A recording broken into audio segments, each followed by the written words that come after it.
예, 세상 다시 그리기라고 했습니다. 이 예수님께서 비유를 그렇게 하신 이유가 뭐겠습니까? 뭐, 예수님께서 비유하신 이유는 초점이 맞춰져 있죠. 그게 바로 이제 이 세상 다시 그리기라고 얘기를 하는 겁니다. 그러니까 우리가 교회에서는 그동안 계속 얘기했던 게 뭐냐? 예수님은 그냥 기독교라고 하는 종교를 창시하시기 위해서 오신 분으로 우리가 생각을 많이 하잖아요.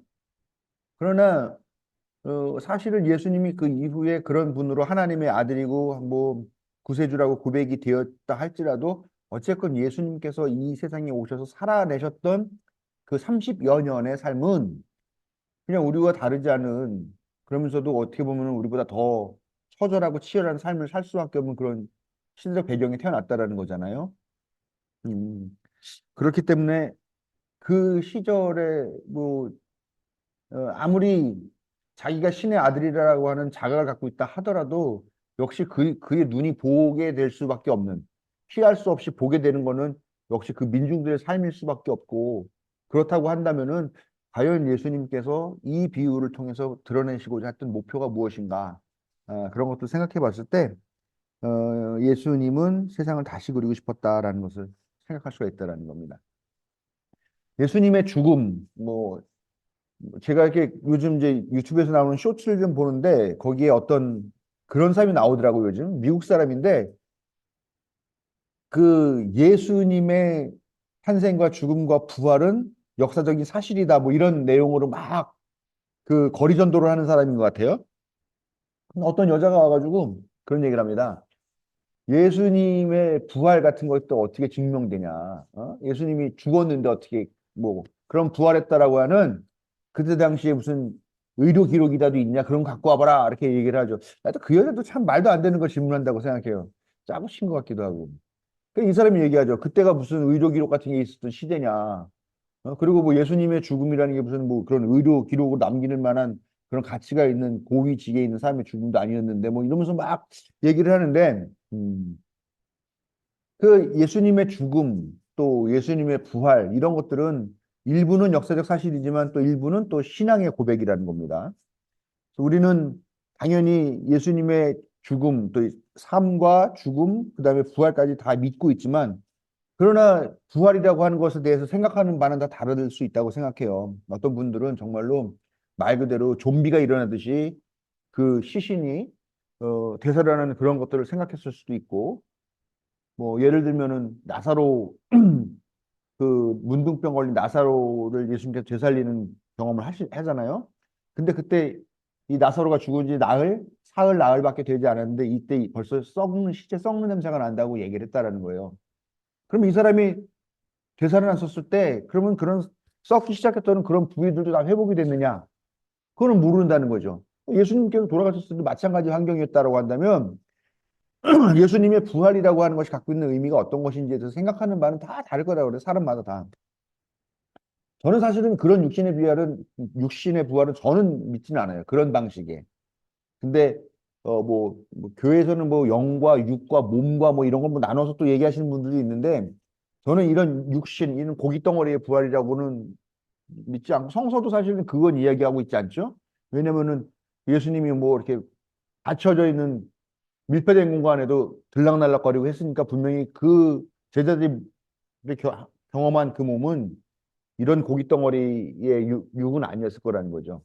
근데 또 희한하죠? 또 도마가 예수님 날 못 믿겠다 그러니까 와서 만져봐라. 만져보고 나서 믿음 있는 자가 되라라고 얘기하니까 근데 그걸 보면은 또 육신의 부활인 것 같기도 해요. 근데 사실은 도마가 안 만져봤어요.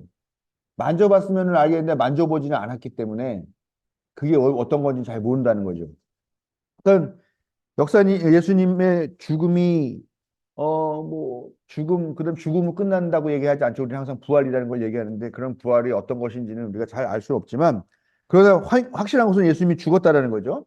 죽었다는 건데 예수님이 왜 죽었고 어떻게 죽었고 하는 그런 내용들은 정확하게는 알 수가 없어요. 예수님이 왜 죽었을 것 같아요? 예수님은 왜 죽었을까? 아시는 대로 왜 죽었어요? 이렇게 믿음이 없어 이분들이. 아, 우리의 죄를 위하여. 아, 그런 말이라도 나와야죠. 예? 그런 것도 안 믿으셔야 왜 말이 없어요. 당연히 예수님 왜 죽으셨죠? 또 뭉뚱그려서, 예. 어. 예수님이 왜 죽었는지에 대해서는 뭐, 종교적으로는 우리의 죄를 위해서 대속 제물로 돌아가셨다고 하죠. 근데 저는 그것도 사실 항상 의문이에요. 내가 죄를 지었을 때 제사장이 그 내가 끌고 온 양 한 마리를 놓고 나와 그 양 사이를 이렇게 안수를 하면서 내 죄가 제사장을 통해서 이 양에게로 흘러 들어간다라고 해서 이 양을 칼로 찔러서 죽여서 피를 빼서 죽이든가 아니면 광야로 내쫓아 버리면서 거기서 짐승들에게 찢겨 잡아먹혀 죽게 하거나 아무튼 해서 나의 죄는 예. 근데 그거는 나의 죄를 누군가 대속해 줄 수 있다라고 하는 그 대속의 문화가 있는 데서는 해당되는 이야기라는 거죠. 사실 우리 이쪽 동양에서는 자기 죄값은 자기가 치른다거나 뭐 이렇게 생각을 하지 남이 누가 내 죄값을 대신 해준다라는 거는 그런 문화 자체가 별로 없는데 희박한데 여전히 그런 죽음이 우리에게도 의미가 있어야 된다고 한다면 그러면 결국 유대교인이 돼야 된다는 거잖아요. 그들의 사고방식으로 생각해야 된다는 거죠.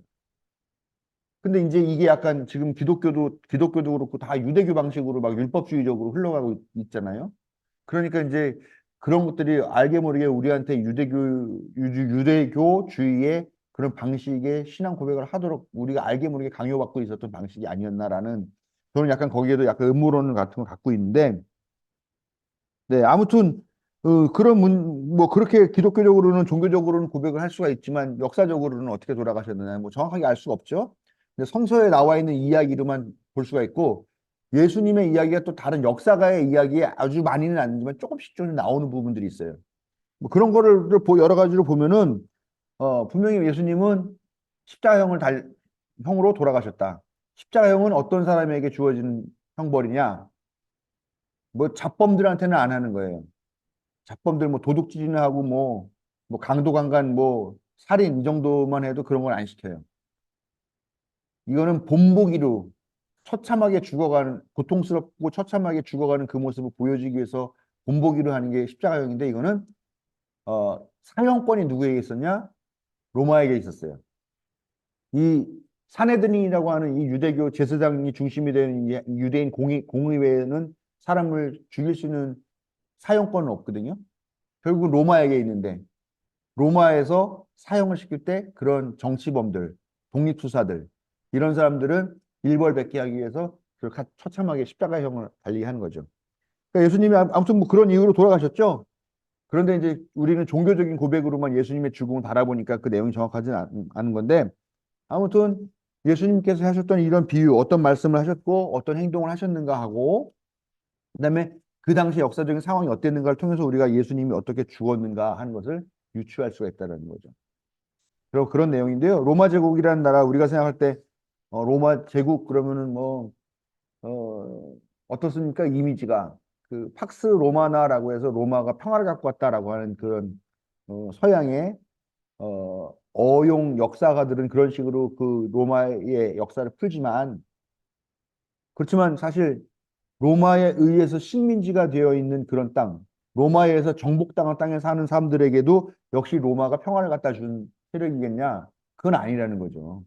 그는 또 피지배자의 입장으로 보면은 이 로마라고 하는 나라가 얼마나 어, 독단적이고 권위주의적인 그런 통치를 해왔나 하는 것들을 생각할 수가 있다는 거죠. 간단해요. 우리도 겪어보진 않았지만 일제 36년 그 기간 동안은 어떤 일을 당했냐라는 겁니다. 잘 모르시는 분들은 꼭 태백산맥 길지만 시간 내서 한번 읽어보시기 바래요. 처참하죠. 예. 황제와 원로원이 아주 막강한 권력을 장악하고 있죠. 그리고 그러니까 그들이 갖고 권력이라는 거는 독점될 때는 항상 이게 자기들 마음대로 어느 방향을 갈지 모르고 자기들 마음대로 그렇게 독재를 가게 되는 거죠. 또 당시에 또 황제는 신이 됐어요. 어, 이, 카- 이, 이 황제는 율리우스 시저인가요? 이 사람이 천하를 통일했다. 그래서 팍스 로마나 세계의 평화를 갖고 왔다. 그래서 이 사람은 더 이상 인간이 아니라 신이다. 혹은 신의 아들이다라고 그렇게 공식적으로 선언을 하게 되는 거죠. 뭐 자기 자신이 신인데 뭐 되는 게 있겠습니까? 자기 마음대로 다 하면 되는 거죠. 그리고 이 로마 제국이 이 수많은 정복지, 이 식민지를 어떻게 다스렸냐? 그 지역에서 못 벗어나게 하는 거죠. 지금 뭐 사회주의권에서 많이 그렇게 한다 그러잖아요. 거주지를 지정해놓고 거기 바깥에 나갈 때는 꼭 통행증 같은 거 끊어가지고 이동할 수 있게 한다거나 이런 방식으로 한 거죠. 그리고 거기에서 머물러서 지들끼리 그 제한된 그런 자원들 놓고 경쟁하거나 경쟁하다 보면 당연히 불신하게 되는 거죠. 예? 그래서 그 안에서 자기들끼리 서로 갈등하고 서로 믿지 못하고 서로를 감시하고 하는 그런 방식으로 통치를 하는 게 로마의 방식이었다라는 거예요. 그 여기에 또 후견인 제도라는 게 있어요. 로마 황제가 맨 최고 정점으로 해서 그 밑에 신하들이 자기의 후견인의 반대말이 뭐였더라? 네, 후견인과 대리인이죠. 그러니까 그래서 자기를 믿고 땡겨주면은 그 사람에게 충성을 바치고 원하는 걸 갖다 바치고 하는 그런 망들이 아주 조밀조밀하게 돼서 그걸로 유지해 온 것이 그게 그 로마라고 하는 사회라는 거죠. 그런 식으로 뭐 점조직이 아니라 이런 피라미드 구조에 의해 가지고 하부에 있는 사람들은 서로가 서로를 경쟁자로 생각하면서 자기의 의뢰인에게 충성하기 위해서 경쟁을 하게 되는 그런 구조이기 때문에 서로 경쟁할 수밖에 없고 서로 독점적이고 상대방을 배제할 수밖에 없는 그런 구조가 바로 이 로마라고 하는 사회의 구조라는 것이죠. 그리고 예수님을 죽일 때도 그래요. 우리가 재판을 하면은 뭐 삼심제 같은 걸 하잖아요. 그러면은 뭐 어때? 계속 뭐 이렇다 저렇다 뭐 서로 검사와 변호인들이 서로 막 공방을 주고받고 하는데 결국 판사는 어떤 것에 따라서 판결하냐? 판례에 따라서 하는 거죠. 그래서 과거에 어떤 판례가 있었는데 이렇게 해서 여기 맞춰서 한다. 근데 사실 이 로마 제국에서 사람을 죽이고 살리고 벌 주고 하는데 판례 같은 건 사실 별 필요가 없는 거죠. 예수님 같은 경우는 더더욱 그랬다는 거죠. 뭐, 그리고 판례가 있어도 아마 십자가에 달려 돌아가신 걸로 봤을 때 정치범이라고 하는 그런 굴레를 씌워가지고 그 판례로 적용하지 않았을까 이렇게 예수님께서 그렇게 돌아가셨다는 건데 근데 또 한편으로 예수님이 어떤 행동을 했길래 그런 죽음을 맞을 수밖에 없었는가도 좀 생각해 봐야 된다는 거죠. 예수님이 말씀하시는 거요. 보면은 가난한 사람들, 억눌린 사람들, 또 식민지 지배받는 사람들이 볼 때는 아주 시원시원하고 아주 사이다 같은 그런 발언들 많이 합니다. 그렇죠? 그렇지만 이게 소위 말하는 그때 당시에 지도자들이나 그다음에 권력자들이나 아니면 고위층들이 봤을 때 예수님은 어떤 말을 했냐라는 거예요. 어떤 방식으로 말을 했냐, 어떻게 말했고 그 내용이 뭐였냐. 한마디로 말해서 그 사람들이 보기에는 예수는 싸가지가 없는 새끼죠. 예? 이게 기존의 질서들이 있는데 그거를 무너뜨리려고 하고 그거를 아주 이간질시키는 말을 하고 하는 그런 정말 갈등을 유발하는 그런 가는 데마다 예? 그리고 계속 어떻게 보면은 자기네들이 지배했던 그 피지배민들을 계속 충동질하고 예? 선동하고 하는 그 아주 악랄한 그런 사람들 뭐라 그럽니까? 뭐 유언비어를 퍼뜨리면서 뭐 사회적 분위기를 조장하고 그렇게 뭐 부정적인 분위기를 조장하는 그런 사람들로 어, 볼 수밖에 없었다라는 거죠. 특히 이 누룩의 비유 같은 거는 진짜 종교 지도자들의 분노를 유발하는 거죠. 왜냐하면 그들이 뭐 예를 들면은 뭐 하나님의 통치, 하나님의 뭐 나라 이런 걸 가지고서 해왔던 자기들이 그동안 수천 년 동안 그런 역사와 전통에 따라서 만들었던 그런 정통 신앙에 대해서 누룩이라는 비유. 하나님의 나라 누룩, 사실 누룩 좋은 거 아니잖아. 근데 그 누룩이 막 퍼져나가. 하나님 나라 그런 거야. 이런 식으로 얘기를 하니까 종교 지도자들이 볼 때는 누룩같이 나쁜 거를 부정적인 의미에 갖고 있는 거를 하나님 나라, 하나님의 통치에 비교를 한다. 이 자식 봐라. 말도 안 돼. 독선적이고 독설적이야. 이렇게 생각할 수밖에 없다는 거죠. 그리고 자기 자신들이 가르쳤던 그런 가르침들을 완전히 야유하고 조롱하고 풍자하고 뒤집어 엎고 그렇게 성실하게 만들었던 신앙 고백의 체제를 거절하는 것 같이 보일 수밖에 없는 그런 언어를 사용하셨다고 또 그런 행동을 하셨다라는 겁니다. 그 예수님께서 그 또 로마 제국 그 하나님의 나라 그러니까 우리가 여기서는 계속 제국이라는 말을 쓰는데 하나님 나라 하나님의 나라는 여기에 있나니 뭐 사람들이 여기 있다 저기 있다 하더라도 그렇게 오는 게 아니다 하늘에 번개치는 것처럼 그렇게 인자의 옴도 알 것 것이다 하나님 나라가 어디 있는 줄 아냐? 바로 너희 안에 있다. 이러면서 또 하나님 나라는 뭐, 한 여인이 밀가루 서말 안에 숨겨놓은 누룩과 같은 것이니 뭐 하면서 하나님 나라에 대한 그런 비유를 많이 했는데 여기서 말하는 하나님 나라라는 거는요, 사실은 하나님의 제국이라고 하는 의미에 더 가깝다라는 거예요. 왜냐? 그 당시에 나라라고 하는 개념 자체가 거의 없었죠. 왜냐? 그 일대를 다 로마라고 하는 나라가 제국으로 만들어 버렸으니까. 그러니까 사실은 하나님의 나라라고 하나님의 나라는 이라고 말하는 거는 사실은 하나님의 제국이라고 번역을 하는 게 더 올바른 의미, 시대적 정황을 봤을 때 올바른 의미고요. 그리고 하나님의 제국이라는 말을 했을 때는 반드시 떠오르게 되는 또 하나의 제국이 있잖아요. 로마 제국. 그러니까 이 로마 제국에 맞대응하고 그 정반대편에 있는 나라. 근데 그것이 하나님의 나라라고 하는 그런 의미로 이 하나님의 나라, 하나님의 제국, 이 상징을 끊임없이 말씀하시고 계신다라는 겁니다. 그래서 아까 말씀드린 대로 로마 제국이 그 가난한 농부들을 어떤 일정한 공간에 처박아 놓고서 거기서 자기들끼리 막 치고받고 싸우게 하는 그런 방식으로 했지만 하나님의 제국이라고 하는 예수님께서 사용하신 그 상징은 거기서 갈등하고 불신하는 것이 아니라 서로를 받아들이고 또 서로의 존재와 공동체를 인정하면서 공존하고 또 심지어는 원수라고 생각하고 사람 취급도 안 했던 사마리아 사람들에게까지도 그렇게 손을 내미는 그런 공동체. 가난한 사람들, 또 소작인들, 또 빈농들의 공동체를 만들려고 하는 그런 실험을 예수님께서 하셨다.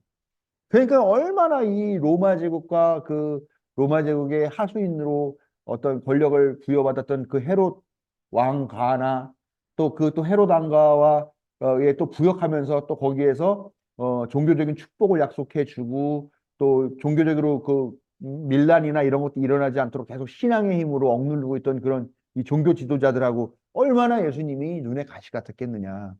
뭐 이런 것만 봐도 죽이고 싶지 않겠어요? 저도 요즘 만약에 나한테 총 있으면 쏴 죽이고 싶은 사람이 하나 생겼는데, 네. 뭐, 이런 말을 했다가 어떤 신부님이 지난번에 엄청 공격받았던 것 같은데, 네. 좀 취소하겠습니다.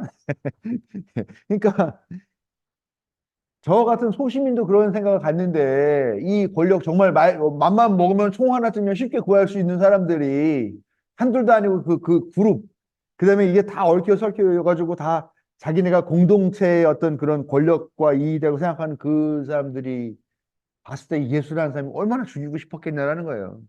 누가 죽였겠냐? 그러니까 뭐 이게 뭐 로마가 죽였냐, 뭐 유대교가 죽였냐, 뭐 헤로당이 죽였냐, 뭐 이 복잡하게 생각할 필요가 없는 거죠. 결국은 그 세계가 아주 아름다운, 아니 더러운 하모니를 이루면서 결탁된 그런 아주 탐욕스러운 조직들, 권력 지향적인 조직들, 그 사람들이 죽였다라고 볼 수 있는 거죠. 그런 것들을 생각할 수 있다라는 겁니다. 현재 제가 상징으로서의 제국 그렇게 얘기를 했는데 하나님의 제국을 많이 얘기를 했잖아요.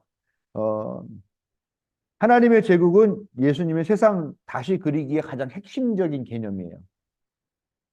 결국은 그거죠. 뭐 여러분들은 어떨까요? 이제 뭐 점점 저도 나이를 한 살, 두 살 점점 먹어가면서 하나님의 나라, 천당, 내가 가야 될 천당이 점점 더 현실적으로 느껴지고 있긴 해요.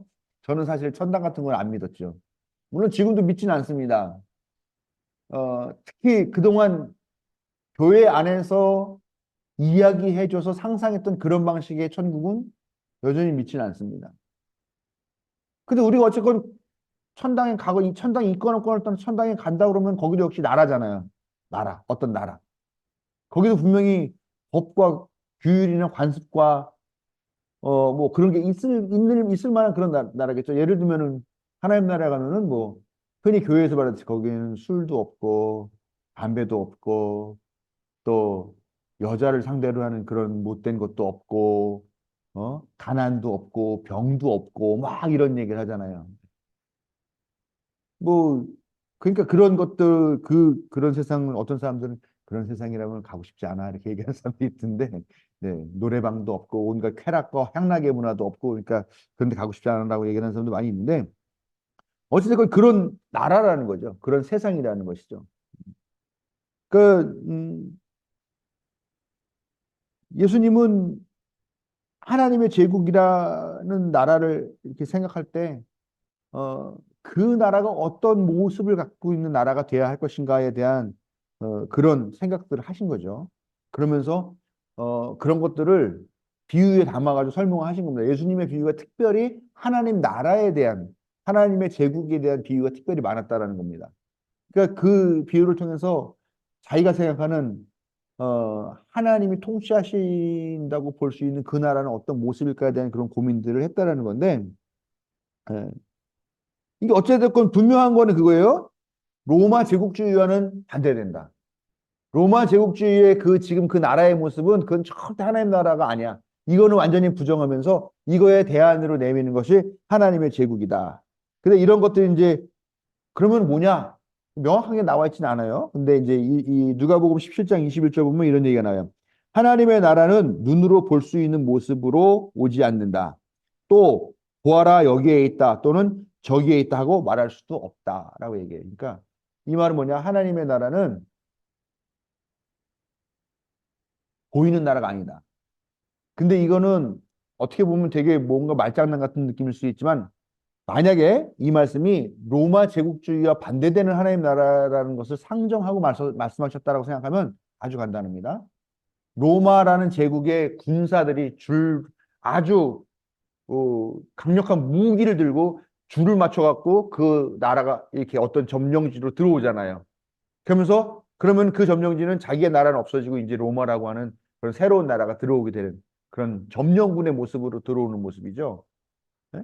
그렇게 눈에 보이는 모습으로 오지 않는다라는 겁니다. 황제가 행차할 때, 또 아니면 고관 대작들이 행차할 때 어떻습니까? 그냥 많은 화려한 장식을 한 마차를 타고 말들도 장식을 하고 뭐 그런 병사들과 종들을 쫙 거느리고 그렇게 행차를 하겠죠? 야, 저 사람이 실세구나. 이제 저 사람이 권력자구나. 한 걸 느끼게 되는 거죠. 근데 그것이 로마의 제국이라면 하나님의 제국은 그것이 아니다. 그렇게 보이지 않게 오는 거다. 그런 얘기를 합니다. 그러니까 그런 모습으로 예수님께서 생각하는 이런 제국주의와 반대되는 오히려 비제국주의적. 하나님의 제국이라고 말하는 건 엄밀하게 말하면 맞지 않는다는 거죠. 제국이라는 게 황제가 통치하는 나라가 제국인데 하나님이 그런 황제와 같이 독재를 휘두르고 권력을 휘두르면서 오는 그런 나라를 만드시지 않을 거다라고 하는 얘기. 그런 의미에서 어떻게 보면 또 하나님의 나라라고 하는 게 맞겠지만요. 아무튼 그렇게 장엄하고 막 군대가 진군하는 것 같고 또 그런 황제가 행차하는 것 같이 그렇게 의리의리하고 막 멋있게 그런 모습으로 오는 나라는 아니다라는 것을 이야기를 하면서 로마 제국주의와는 다르다는 걸 얘기하는 거죠. 또 보면은 어 누가복음 17장 24절 거기 또 보면은 또 그런 말이 나와요. 하나님의 나라는 어떻게 오느냐? 그 인자의 오심이라고 또 거기 표현해요. 번개가 여기서 한번 팍 치면 여기에 있는 사람도 그 번개를 보고 여기 있는 사람도 번개를 보니까 번개가 쳤다라는 거 알잖아요. 그렇게 하나님 나라가 올 것이다. 그렇게 인자가 올 것이다. 또 얘기를 해요. 그러면 이거는 좀 전에 했던 얘기랑 다르잖아요. 그렇죠? 근데 이건 또 무슨 얘기냐면 그게 있잖아요. 그 어, 대한제국이 일본에 강제 합병됐다가 해방이 되는 날 그게 무슨 라디오에서 방송이 나왔겠지만 뭐 그 방송을 다 듣는 것도 아니지만 해방이 됐다는 소식이 쫙 퍼지면서 사람들이 다 거리를 몰려 나오는 거잖아요. 예? 그렇게 무슨 하나의 사건이 그냥 정말로 혁명의 들불이 번지듯이 막 퍼지는 것 같은 그런 느낌으로 조선이 해방되는 날 그 소문이 그냥 삽시간에 쫙 퍼져서 다 사람들이 뛰쳐나와서 대한독립 만세를 외친다거나 하는 그런 모습 같이 오는 모습 그것은 하나님의 나라라고 하는 걸 이야기해요. 어떻게 보면 상반된 이야기인데 이 이야기가 로마라고 하는 제국주의, 로마 제국이라는 개념을 놓고 본다면 이 말씀의 해석이 아주 달라진다는 거죠. 그러나 어쨌건 로마 제국과 비교할 때는 가장 보잘것없는 것처럼 보이는 나라들입니다. 그렇게 황제는 화려한 마차를 타고 행진을 하지만 예수님은 어린 새끼 나귀를 타고 입성을 하는 모습. 여기서부터 이미 예수님의 행동 하나하나가 다 로마 제국과 반대되는 행동들을 하는데 거기에는 그 니네들이 강하다고 생각하고 니네들이 평화를 갖고 왔다고 말하는 그 세계적인 제국이라고 하는 것이 결국은 얼마나 우스운 거고 얼마나 말도 안 되고 얼마나 강압적이고 폭력적이며 얼마나 악한 것인지를 봐라라고 하는 것을 예수님이 계속 말씀을 통해서 아니면 자기 행동을 통해서 비유적으로 풍자적으로 그렇게 보여준다는 거예요. 예수님 계속 하나님의 나라는 뭐 몰래 갖다 심은 겨자씨 같아 뭐 무슨 밀가루 서머에 넣은 누룩 같아 이렇게 말씀하시는 계속 이렇게 얘기하는 게 로마 제국을 향해서 그게 나라냐? 그렇게 하는 게 나라냐? 그렇게 폭력적으로 그렇게 하고 사람들 죽이고 그렇게 못 살게 하고 그렇게 착취하고 하는 그게 나라냐? 라고 하는 그런 풍자와 그런 항의와 그런 상징과 조롱을 담고 있는 비유들이라는 것입니다. 이게 나라냐 그러니까 그게 옛날 로마 시대에 관한 얘기가 아니라 네, 요즘에도 해당되는 말인 것 같긴 좀 하네요. 네, 그죠? 이게 나랍니까? 이게 아유 참. 네, 오늘 그 말씀을 좀 정리할게요. 결국은 예수님께서 생각하시는 상징으로서의 제국이라고 하는 것은